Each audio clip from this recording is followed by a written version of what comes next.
Jeb the human, aka the treacherous tavern keeper, has spent the last 10 years wandering from tavern to tavern, spreading degeneracy and filling the guests' mugs. He fills them with a hollow smile, telling them jokes and stories, then fills their mugs again. He does this until they take their last breath and spend their final moments retching on the tavern floor in pain. Jeb says, "This is justice." Jeb is happy with this, and himself. But he's a greedy son of a bitch, and he wants more. He heads to the great Dwarven kingdom, a long-time ally to his people, to their capital fortress of Kobold Church. A perky place, filled with dwarfs engaged in song and drink. After chatting up the locals, he seeks an audience with the Dwarven Short King, Alath. His riz works, and they become fast friends. King Alath is currently at war with the goblins to the north. Jeb sees an opportunity. He tells the king about his extracurricular activities and the many lifeless green bodies that resulted. The king approves, and so the king indefinitely pardons Jeb of all goblin deaths.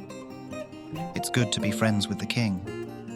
Jeb then peruses the king's library, finds a book written by the king and cracks it open. It's about ballista arrows, a strange topic. He reads a few more books for good measure.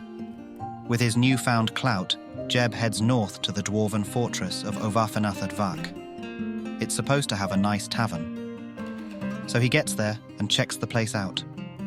They've got booze, and Jeb gets right to it, quickly dispensing a few full cups. As he's exploring the fortress, he finds a box of precious masterwork gold rings.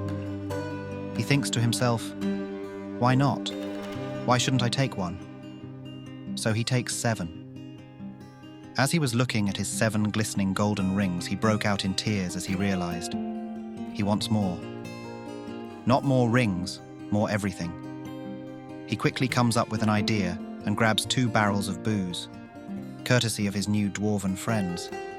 He brings the barrels to the nearby goblin castle with the intent of distributing to all.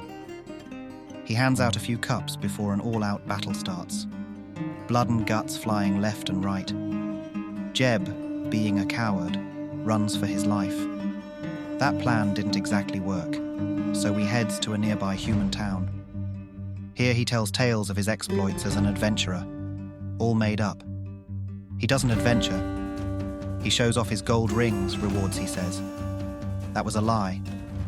He convinces them to take him in, and even make him a militia commander.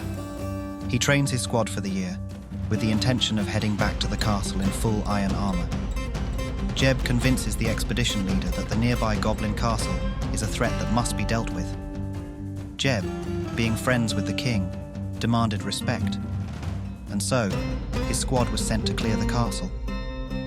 This was a new Jeb, trained, confident, armored, and with backup. The goblins were obliterated and the humans returned home. Jeb came back later, by himself. As he was standing in the abandoned keep, he discarded his guise. I am not Jeb, but Job. Jeb was an alias, and I claim this site. Lord Job, the deceiver. An empty castle for an empty man with an empty heart.